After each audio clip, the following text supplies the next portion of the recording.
everyone! Ayan, at sa video ko ngayon guys, ay samahan ninyo akong panoorin kung gaano nga ba talaga kagaling ng mag-surfing itong mag-asawang si Andy at si Pilmar. Ayan, sa Siargao.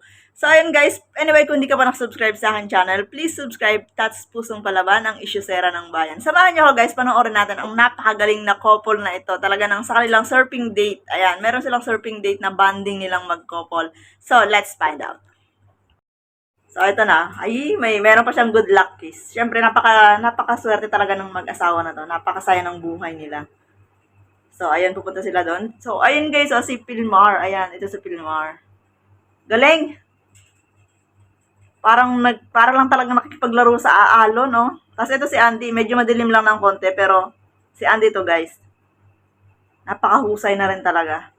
Talagang, ito yung sinasabi na yung saya ay hindi mababayaran ng halaga. Kasi sobrang saya talaga nila dito sa Siargao Island. Galing oh! Lupit!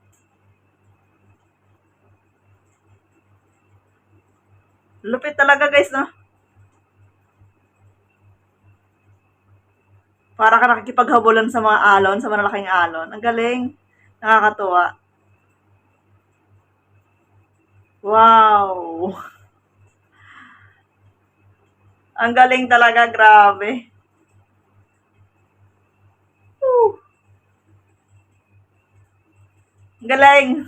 So, ayun nga guys, talaga namang halos lahat naman tayo kilala natin yung si Andy Eigenman na dating actress, ayan, na iniwan ng showbiz para sa kanyang pamilya. At isa ako sa humahanga talaga sa paninindigan ni Andy Eigenman. So, thank you for watching. This is Tats Pusong Palaban, ang isyusera ng bayan. See you on my next video. Please subscribe on my channel. Thank you. Bye-bye!